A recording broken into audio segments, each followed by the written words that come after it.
sobre las enfermedades intersticiales del riñón. Son aquellas que afectan tanto el estroma renal como también los túbulos renales. Y básicamente no afectan los glomérulos. De ahí viene el nombre justamente de patologías intersticiales en el riñón. Dentro de este grupo vamos a estudiar las más importantes. Bueno, primero que nada, la pielonefritis. ¿Qué significa pielonefritis? Es un proceso inflamatorio, normalmente de origen infeccioso, que afecta los túbulos renales, el intersticio renal y la pelvis renal. Y muy rara vez, y en etapas avanzadas de pielonefritis crónica, puede afectar los glomérulos, pero eso es en última instancia. Se divide en pielonefritis aguda y crónica, que básicamente se diferencian en el microscopio por las características generales que ustedes ya conocen de inflamación aguda y crónica. La aguda más bien va a tener edema intersticial, la crónica va a tener fibrosis en el intersticio. En la aguda el infiltrado va a ser predominantemente polimorfonuclear, con algunos eosinófilos a veces también. En la crónica el infiltrado ustedes saben que es mononuclear. Y los túbulos en la pielonefritis aguda van a presentar necrosis. En la crónica más bien van a presentar atrofia. En ambos casos podemos tener alguna insuficiencia renal por deficiencia de la función tubular, la cual se ve más frecuentemente en la crónica que en la aguda, en la práctica. Bueno, ¿cómo pueden llegar las bacterias, que son las causas más frecuentes de pielonefritis, hasta los riñones? Lo pueden hacer por dos vías. Primero que nada, la más frecuente es la llamada vía ascendente. Ocurre esto cuando las bacterias, luego de colonizar la vejiga y dar una cistitis a este nivel, después al vencer el esfínter urétero-vesical, ascienden a través del uréter, llegan a la pelvis renal y finalmente hasta el riñón. ¿Ok? Este tipo de infección es mucho más frecuente en mujeres que en varones porque por un efecto hormonal en la región perianal y periuretral, la mujer presenta receptores a los cuales más fácilmente se pueden unir las bacterias que provienen del intestino, ¿ok? Y de esa manera colonizar la región perianal, la región posteriormente periuretral y por la uretra llegar hasta la vejiga. Además de eso, la mujer, como ustedes saben, tiene uretra mucho más corta que el varón. Y otra cosa que también favorece este tipo de infecciones en mujeres antes que en varones. Hablamos de adultos más que nada porque en niños la frecuencia es parecida. ¿Ok? Ahora, para que se produzca una infección por vía ascendente, es importante tener en cuenta que existen diferentes constituciones anatómicas. Más que nada nos referimos a la manera en la cual el uréter penetra la pared de la vejiga para llegar hasta su luz. En ese sentido, el uréter puede insertarse en forma oblicua, como estamos viendo en esta parte, o puede insertarse en forma horizontal a la pared vesical, como estamos viendo acá en la imagen inferior, ¿ok? Esto es importante tener en cuenta. ¿Por qué? Porque se considera que para que el esfínter urétero-vesical funcione correctamente, es preferencialmente el uréter debe de atravesar la pared de la vejiga en forma oblicua. Cuando lo atraviesa en forma vesical, debido justamente a esta zona, 2 segundos por favor, sí, me están llamando de mi trabajo, un segundito por favor.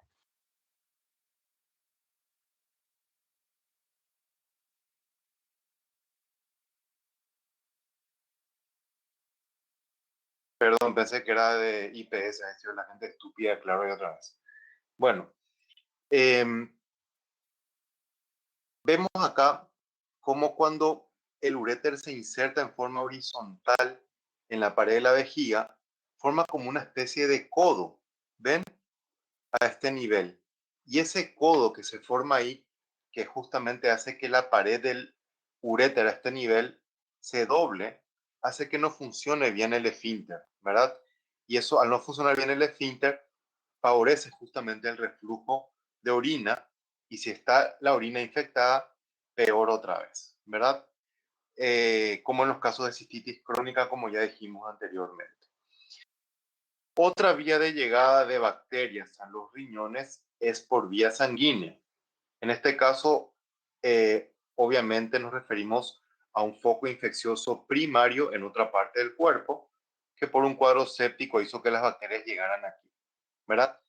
Mientras que en el primer caso, que es por vía ascendente, la bacteria más frecuentemente implicada es el E. coli, comensal, ustedes saben, muy abundante en la flora intestinal.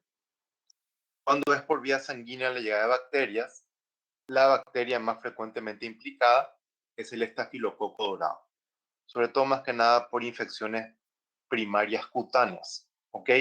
Pero también pueden ser por neumonías causadas por estafilococos, ¿ok? E. coli también puede llegar por vía sanguínea a los riñones justamente cuando produce una infección intestinal como una enterocolitis, por ejemplo, y provocar un cuadro séptico a partir de ahí. Bueno, vamos a hablar específicamente de la pielonefritis aguda.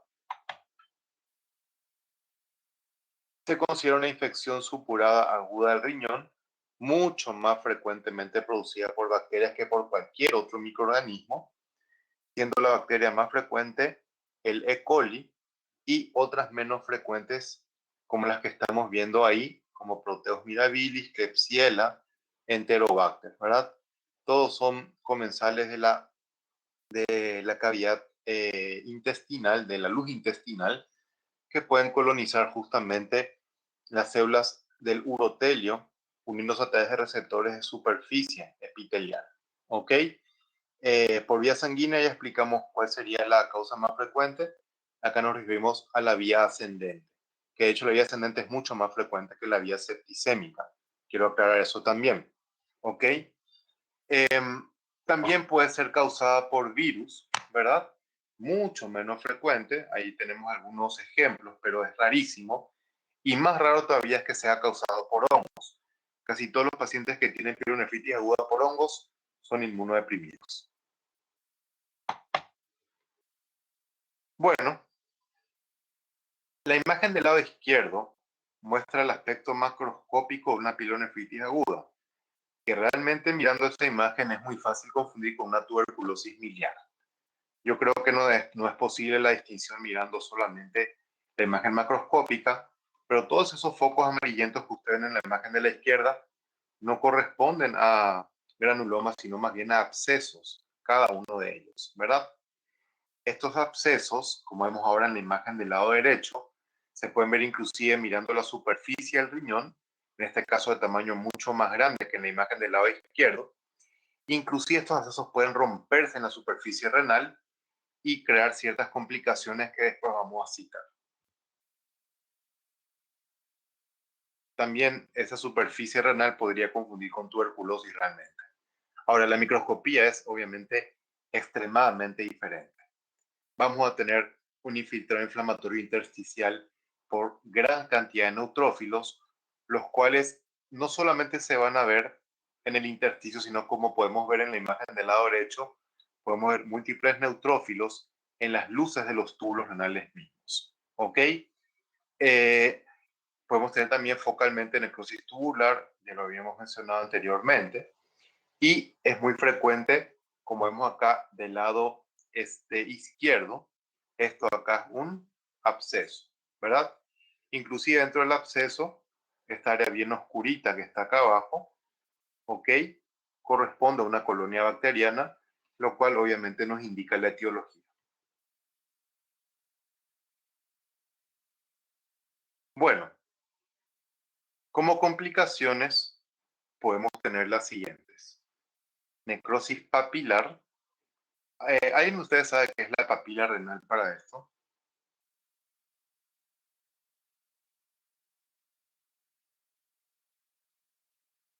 Eso es anatomía nomás, ¿eh? ¿Qué es la papila renal?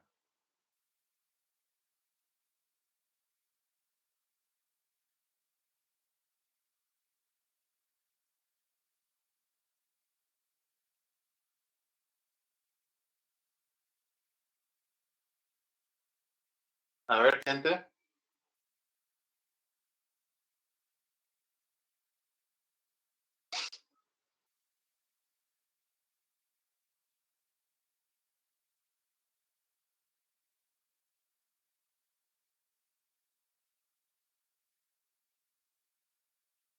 Mm, más o menos, María José.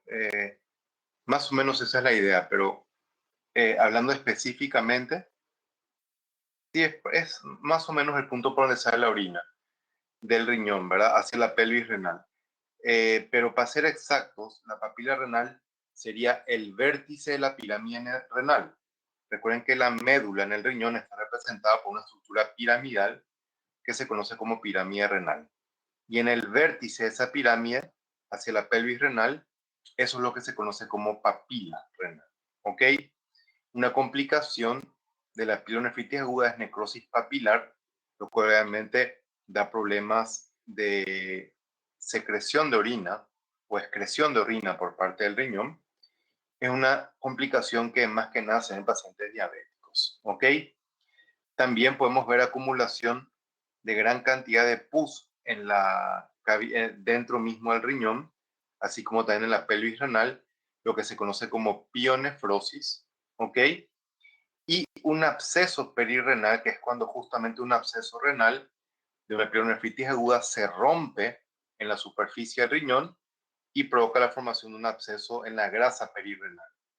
Cuando esto ocurre, idealmente debe de drenarse el absceso, ¿verdad? Ya que con tratamiento antibiótico no va a ser suficiente tratar.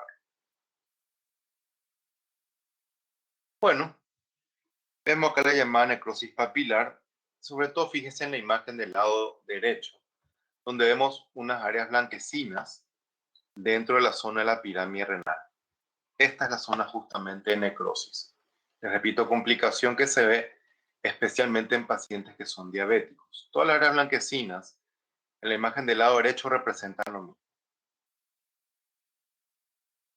Bueno, la pielonefritis crónica, ¿sí? Eh, tiene ya un aspecto macroscópico muy característico, sí, que vamos a ir describiendo enseguida. También es causado por bacterias, básicamente las mismas bacterias que pueden causar pielonefritis aguda, pero por algún motivo van dando infecciones a repetición y hace que el proceso sea crónico más bien.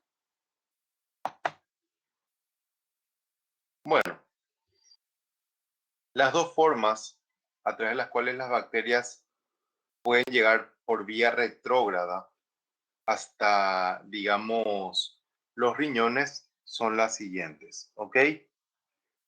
Una, sencillamente por reflujo de orina. En este caso dijimos que más bien tiene relación con un defecto a nivel del esfínter urétero-vesical. En este caso, se afectan predominantemente el polo superior, como vemos acá, y el polo inferior del riñón. ¿Ok? Pero también esto puede ser en el contexto de una uropatía obstructiva, que se da más bien por formación de cálculos a nivel de las vías urinarias, especialmente en el uréter, y esto, al crear un aumento de presión retrógrada, hace que si la orina se encuentra infectada con bacterias, pueda llegar hasta todo el riñón, ¿verdad?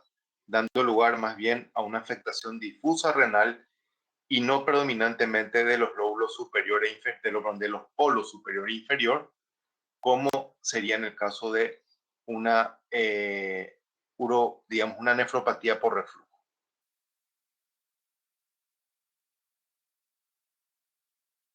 Bueno, fíjense más que nada la imagen del lado derecho, porque es la que es realmente más característica de pielonefritis crónica. La pielonefritis aguda, como vimos, no es tan fácil de reconocer macroscópicamente porque puede confundirse con tuberculosis. La crónica sí tiene aspectos más característicos. Y ustedes saben que un riñón normalmente tiene superficie lisa, ¿cierto? Pero en este caso en particular, observamos el riñón, vean, les repito la imagen del lado derecho, con superficie más bien de aspecto lobulada, ¿verdad? Además de la superficie lobulada, notamos que hay áreas marcadamente deprimidas entre las lobulaciones. De hecho, la superficie lobulada no es porque hayan zonas que realmente protruyen, sino más bien porque hay otras zonas que sufren retracción del tejido. ¿Por qué sería esa retracción tisular? Por la gran fibrosis que se presenta cuando el proceso es avanzado. ¿Ok? El color también cambia mucho y depende de qué tan avanzado está el proceso, ¿verdad? Por lo menos inicialmente el color no va a tener mucha variación. Ya más adelante, sobre todo por la fibrosis, lo que puede cambiar el color más que nada.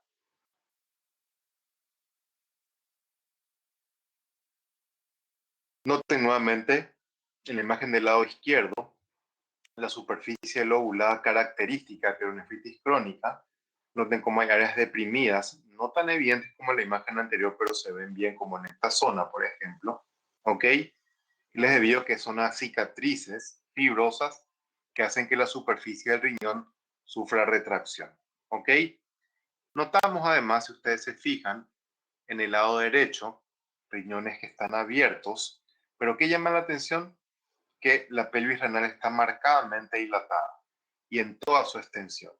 Esto seguramente fue producto de una obstrucción, como les dije más frecuentemente, por cálculos de las vías urinarias, que crea un aumento de presión retrógrada en el riñón y eso hace que la pelvis renal se dilate en gran manera, dando ese aspecto macroscópico. Más adelante vamos a explicar un poquitito más, digamos, referirnos con mayor detalle a este fenómeno que estamos viendo ahora. Bueno, la pielonefritis crónica, como dijimos, más que nada, y se ve sobre todo en la imagen del lado derecho, ¿ok? Va a presentar infiltrado inflamatorio crónico, ¿verdad?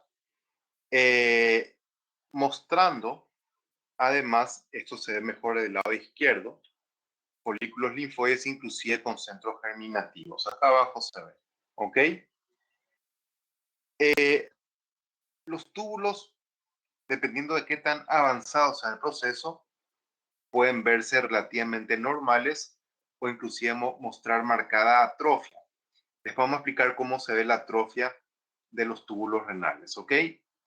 Los glomérulos pueden verse también completamente normales o si es un proceso muy avanzado, ya presentar ciertas alteraciones, ¿ok? Como por ejemplo en la imagen del lado izquierdo, vemos glomérulos que han sido completamente reemplazados por un material hialino, ¿verdad? Y eso se traduce, digamos, como glomérulos que obviamente ya perdieron por completo su funcionalidad. Pero antes que los glomérulos se vuelvan, digamos que, hialinizados por completo, el primer signo histológico de afectación glomerular es lo que estamos viendo acá en la imagen. Noten ustedes esto de acá, que se conoce como cápsula de Bowman, es mucho más gruesa de lo normal. La cápsula de Bowman debería tener un espesor similar a esta parte que estamos viendo acá ahora, ¿verdad? Que estoy señalando ahora mismo. Bien finita, ¿verdad? Pero vemos que en otro lado se ve muy engrosada la cápsula de Bowman. Les repito, eso es el primer signo histológico de afectación del glomérulo renal. Aunque los capilares renales mismos se ven muy normales todavía, ¿sí? Más adelante, les repito, van a ser reemplazados por material hialino y se hacen, digamos, no funcionales. Cuando el riñón llega a ese punto, lo indicado ya es directamente extirpar el riñón, ¿verdad? No, es un riñón que ya pierde su funcionalidad, que no la va a recuperar más y encima es caldo de cultivo para bacterias, ese riñón tiene que extirparse nomás. Ahora, ¿qué órgano estamos viendo a la derecha, compañeros? En la foto de la derecha.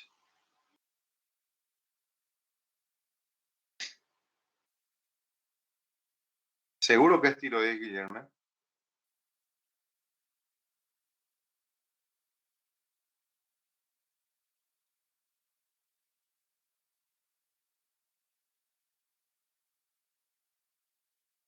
Parecen los coloides, dice. ¿Alguien más?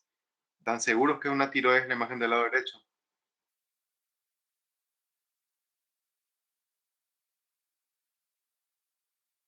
Ahí se callaron todos, ¿verdad? Es que de hecho no es una tiroides, gente, sino que cuando la atrofia tubular se hace muy marcada, adquieren los túbulos renales un aspecto muy similar a los folículos tiroideos, ¿verdad? Y de hecho es un riñón lo que estamos viendo en esa imagen, aunque no parezca, ¿verdad?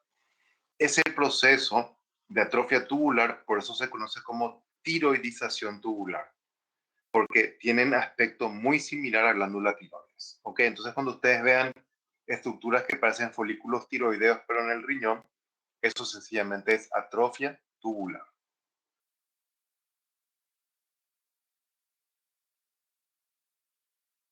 Bueno, este es un proceso muy avanzado de pielonefritis crónica.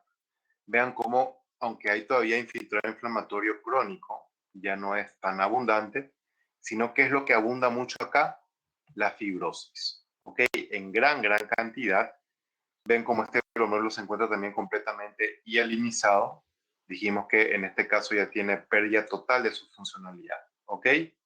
Entonces, ven cómo cuando más avanzado el proceso, ¿verdad? Mayor fibrosis, menor infiltrado inflamatorio crónico, esperamos ver también mayor atrofia tubular, que acá no se ven con tiroidización, pero ven cómo los túbulos renales son bien pequeñitos. Esto también es un signo de atrofia. ¿Ok? Les señalo acá uno. Y el glomérulo, como dijimos, vean cómo está totalmente hialinizado, ¿verdad? Este riñón ya no sirve, hay que extirpar. Bueno, una forma especial de pielonefritis crónica es la llamada santorgranulomatosa, con implicancias clínicas importantes que enseguida vamos a explicar por qué.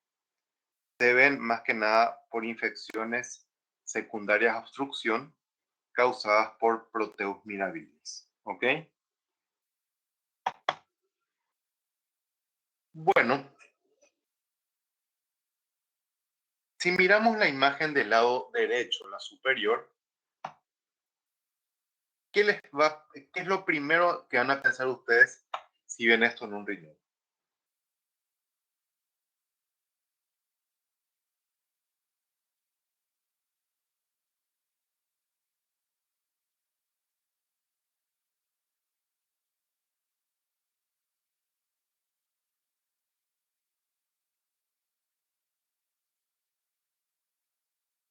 A ver,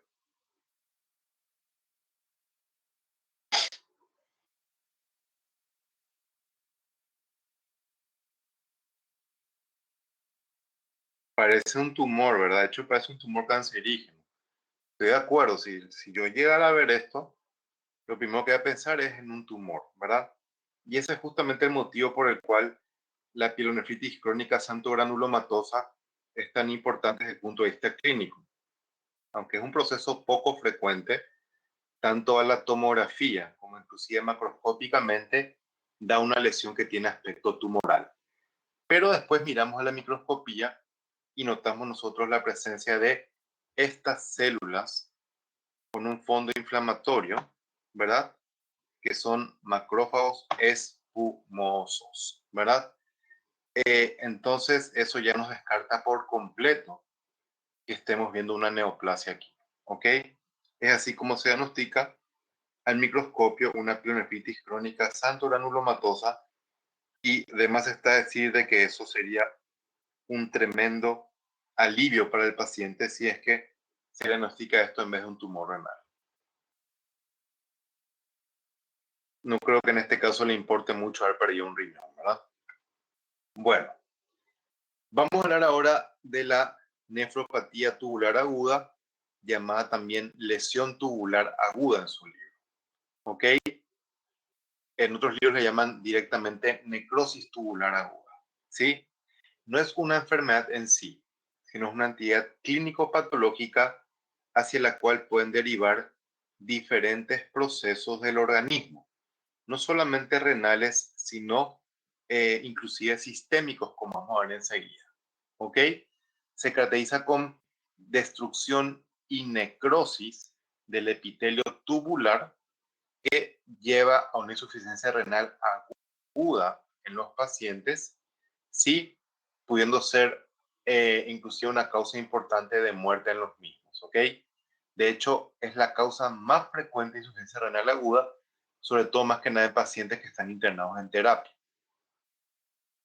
Vemos con mucha frecuencia esto en pacientes en autopsias, ¿ok? Bueno, la llamada necrosis tubular aguda o ATN puede tener dos etiologías. Por un lado, una etiología isquémica, ¿sí? Y por otro lado, una etiología tóxica.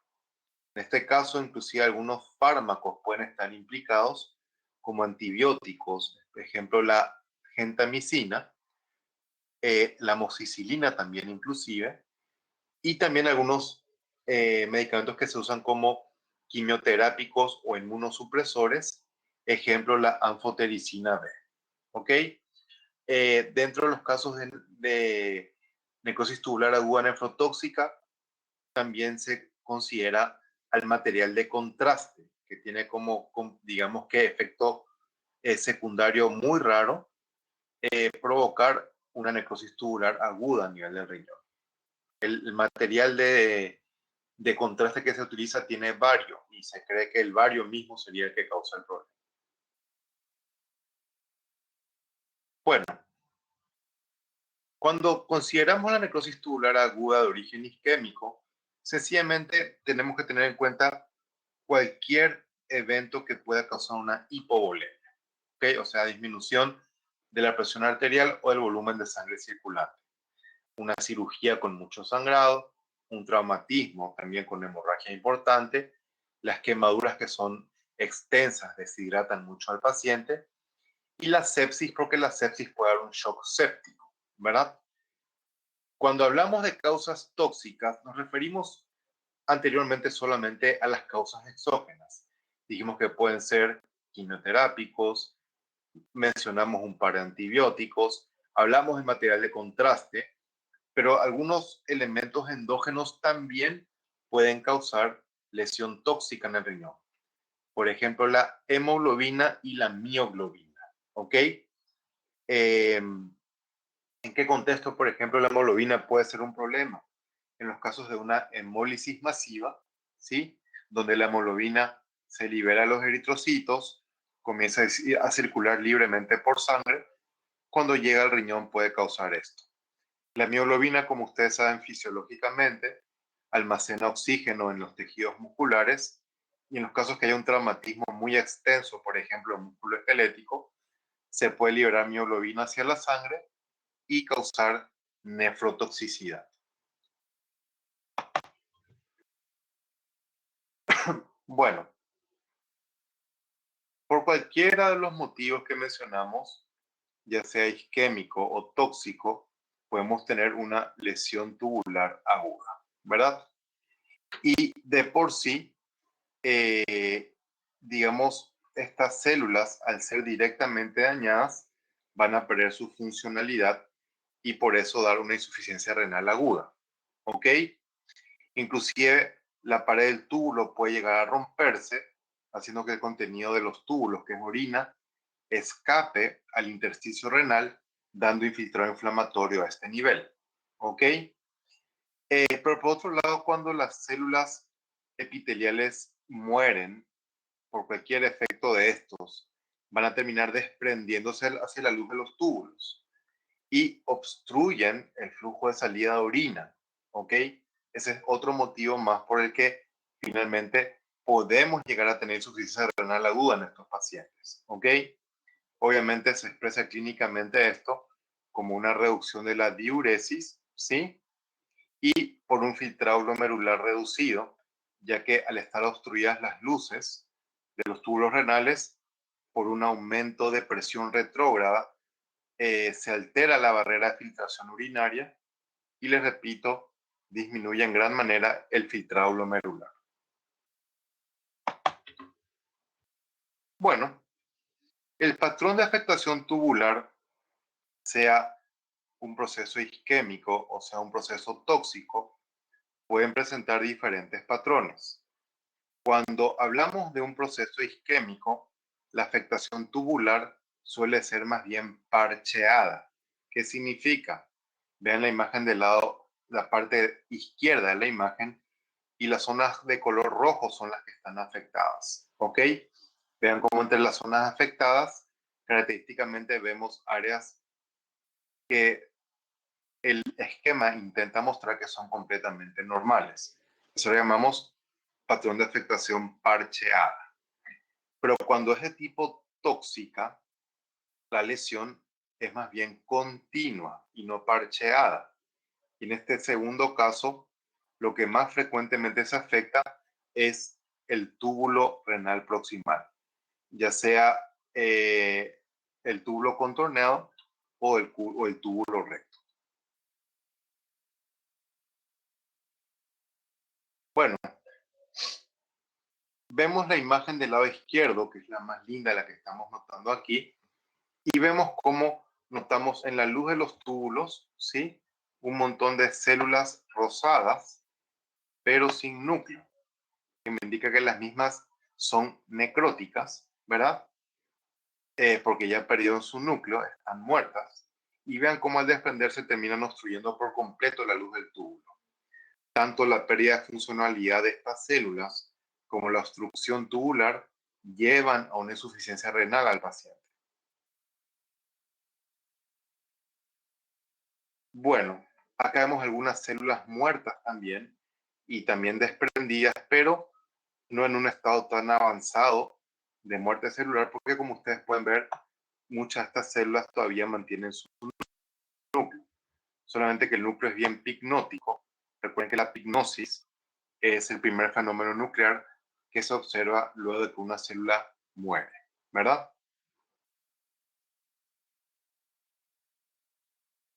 Ahora, antes que las células epiteliales mueran por el efecto isquémico o tóxico, lo primero que van a hacer es perder ya su funcionalidad, inclusive antes de morir, ¿ok? Ya que cuando son afectadas por este tipo de situaciones, van a perder primeramente sus microvellosidades, o sea, su borde en cepillo.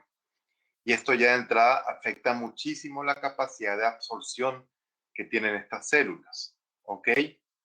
Debido a este motivo, cuando se afecta sobre todo el túbulo renal proximal, vamos a tener un gran déficit de proteínas y también de glucosa, lo cual obviamente puede llevar a la muerte del paciente si es que no se corrige rápido. La necrosis tubular aguda, les cuento que es un proceso reversible si es que el paciente sobrevive, ¿ok?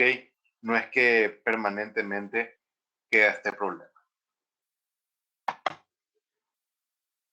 Bueno, ¿qué me indica a mí histológicamente que efectivamente se están regenerando las células tubulares?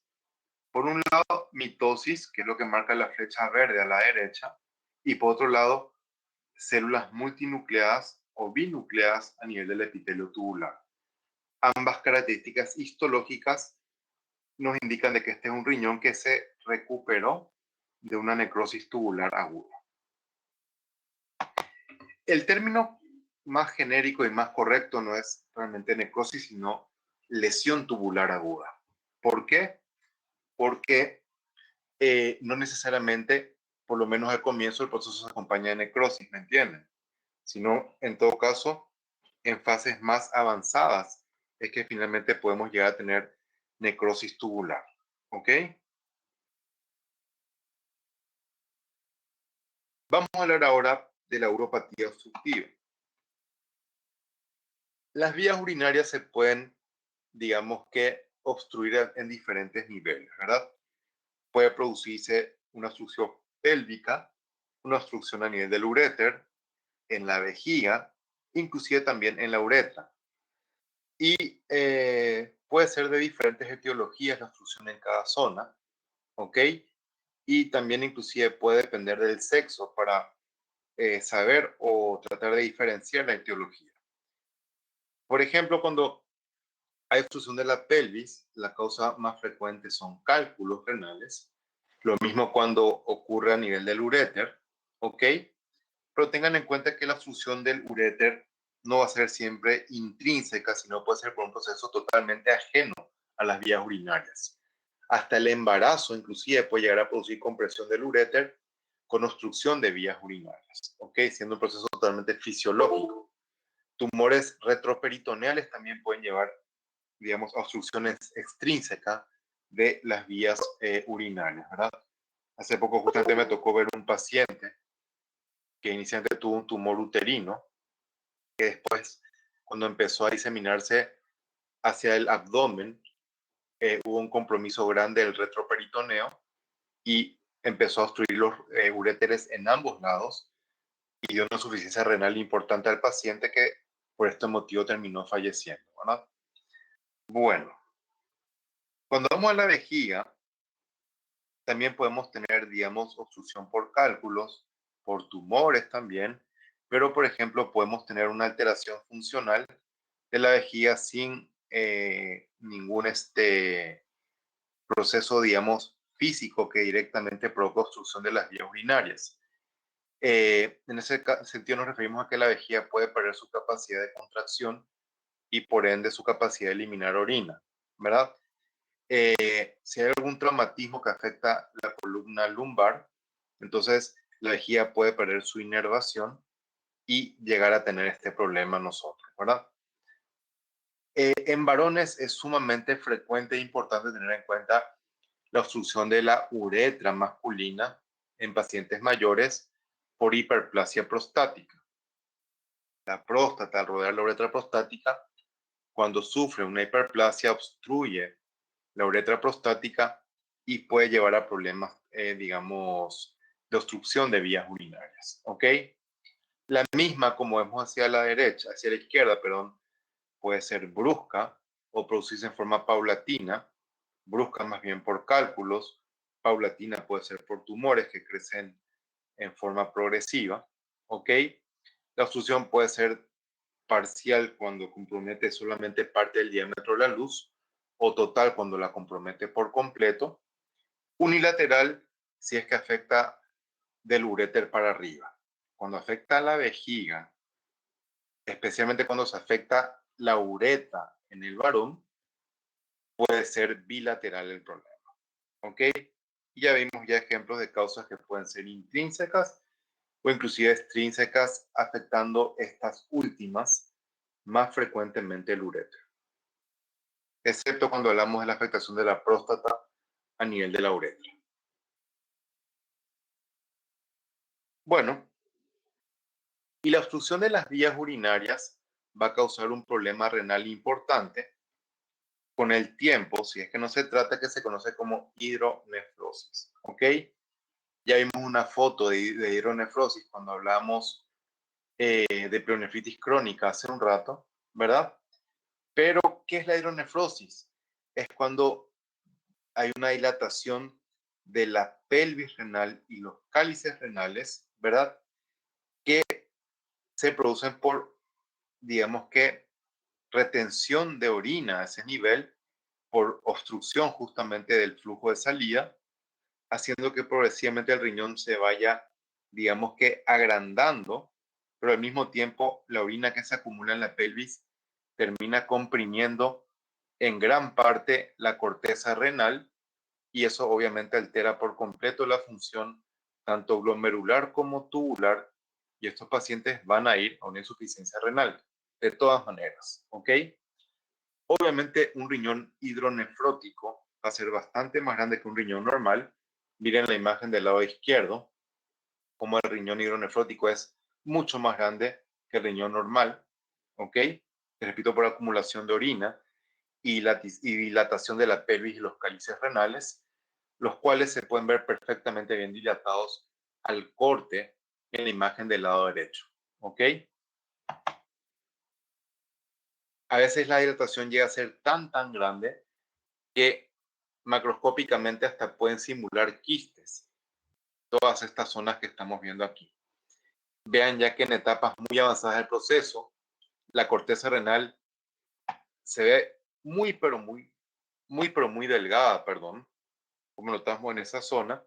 Obviamente, esto ya no es más funcional. La hidronefrosis no es reversible en etapas avanzadas, compañeros.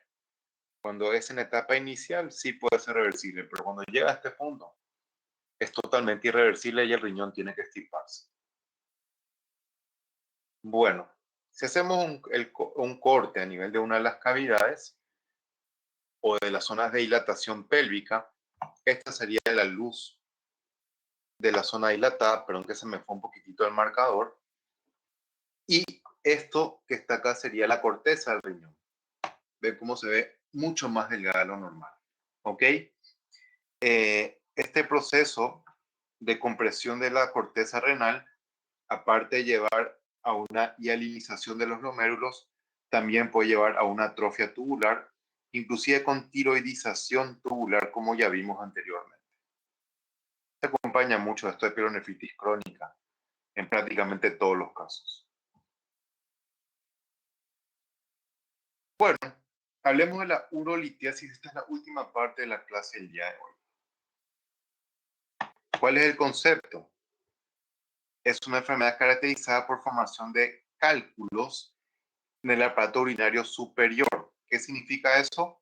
Que compromete del uréter para arriba. Vale decir que cuando hablo yo de cálculos vesicales, ya no voy a hablar más de urolitiasis, ¿me entienden? Es del uréter para arriba, ¿ok?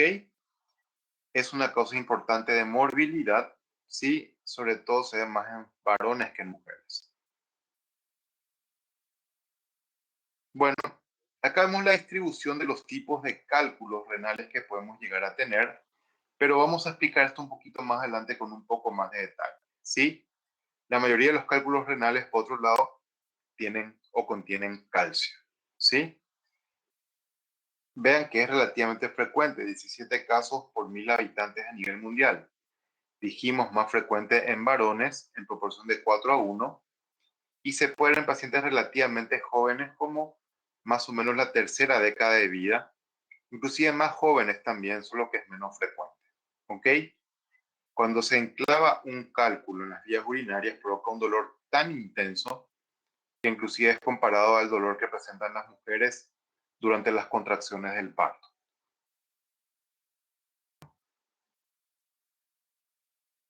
Bueno, ahora, ¿por qué se forman cálculos en las vías urinarias? ¿Ok? Dijimos que la mayoría de ellos van a contener calcio, como ya dijimos, como ya mencionamos, ¿ok? Entonces, cuando este componente o el calcio o cualquier componente que forme el cálculo se encuentra sobresaturado en orina, vamos a tener, o sea, eso va a favorecer la formación de cálculos, ¿ok? Por ejemplo, si tenemos aumento del calcio en orina, aumento del oxalato en orina, aumento de la cistina en orina. La cistina, hay cálculos que pueden formarse por cistinuria, ¿verdad? Recuerden que la cistina es un aminoácido. En cualquiera de esos casos puede favorecer la formación de cálculos renales, ¿ok? La mayor, digamos, en la mayor cantidad de casos, la presencia de estos elementos aumentados en orina no tienen explicación lógica, pero en algunos casos sí. Por ejemplo, cuando hay mucho calcio en orina, puede acompañarse de una hipercalcemia secundaria a un hiperparatiroidismo, por ejemplo. Recuerden que la paratiroides, al secretar paratormona, aumenta la concentración de calcio en sangre, ¿verdad? Y en esos casos, eso puede favorecer la formación de cálculos renales. No necesariamente tenemos que tener estos, digamos, elementos elevados en orina, sino que se pueden también, digamos, concentrar más en los casos en los cuales haya un volumen bajo de orina, ¿verdad? Lo cual se puede evitar muy sencillamente tomando mucha agua, ¿ok? pacientes que beben una cantidad, digamos, no ideal de líquido, de agua, van a tener, digamos, con mayor frecuencia cálculos renales por bajo volumen de orina. ¿Ok? La orina, de hecho, contiene fisiológicamente ciertas sustancias que son inhibidoras de precipitación, o sea, evitan de que estos componentes, ya sea el calcio, el oxalato o la cistina, precipiten en orina y puedan cristalizar para formar cálculos. Ejemplo de estos inhibidores son los citratos, los pirofosfatos, los difosfonatos y la nefrocalcina.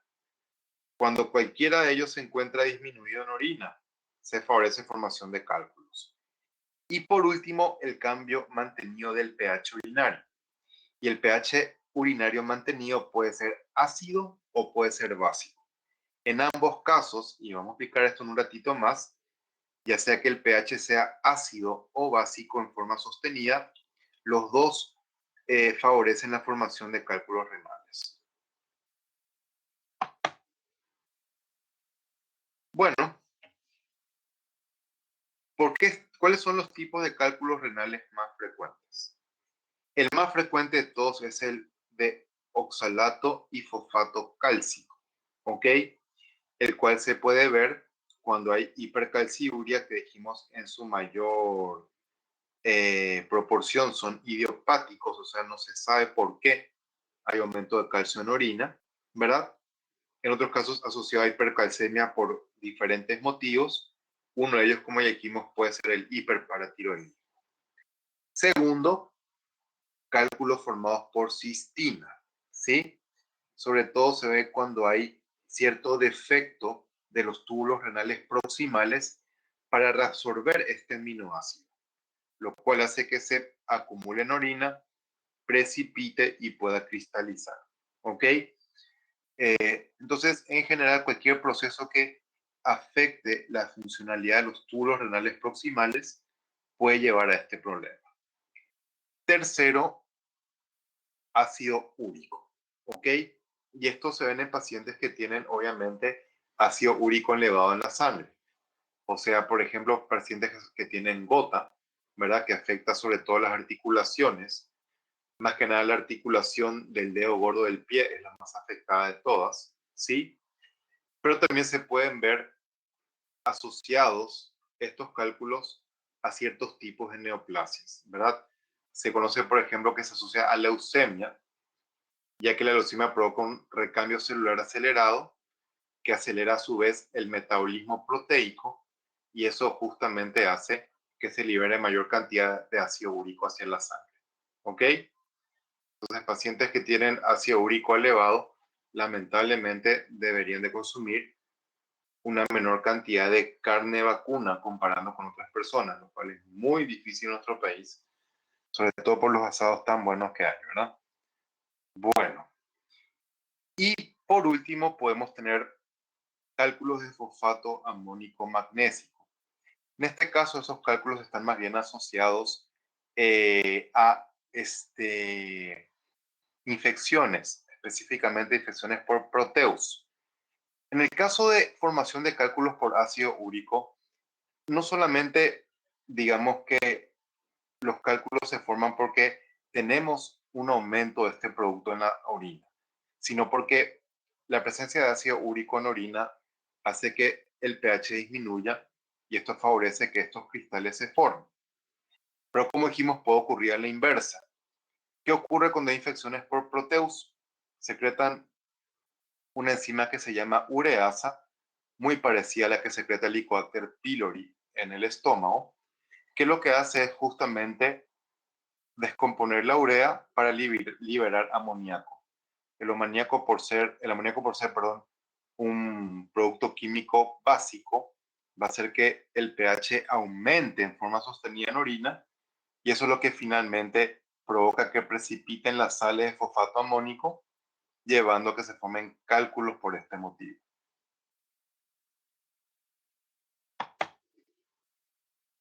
Bueno, los cálculos renales pueden verse, como dijimos, o los cálculos o la urolitiasis pueden verse en cualquier parte de las vías urinarias que estén del uréter hacia arriba, ¿verdad? Pero a veces cuando se forman en la pelvis renal pueden tener formas muy, muy particulares. Ven, por ejemplo, como el cálculo que tenemos en la imagen superior a la derecha, dibuja una forma muy parecida a las astas de ciervos, ¿verdad? ¿Conocen los ciervos? Como tienen sus astas, ¿verdad? Eh, Se ven muy parecidas justamente a estos cálculos que estamos viendo aquí, que cuando justamente ocupan por completo la pelvis renal, pueden adquirir la forma de la pelvis y dar este aspecto macroscópico muy característico. ¿Ok? Sea lo que sea, como les dije, la gran mayoría de los cálculos renales tienen calcio y eso hace que se puedan ver perfectamente bien con una radiografía, lo cual, por ejemplo, no ocurría con los cálculos de la vesícula biliar, que por ser colesterol eran radiolúcidos, ¿verdad? Estos cálculos renales son en su mayoría radioopacos y se ven perfectamente bien con radiografía. De hecho, la radiografía con contraste es el estudio que se recomienda para evidenciar la presencia de cálculos renales. En vesícula biliar, perdón, habíamos mencionado de que se diagnosticaba con ecografía.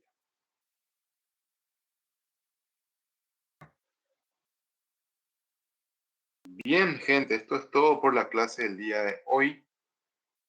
Espero que les haya sido de provecho, que les hayan disfrutado, ¿verdad? Y tienen alguna... antes de terminar, tenemos que hacer la corrección del examen, gente. Espérenme un segundo, lo voy a abrir y voy a ir dando las respuestas y ustedes me irán diciendo su parecer, ¿ok?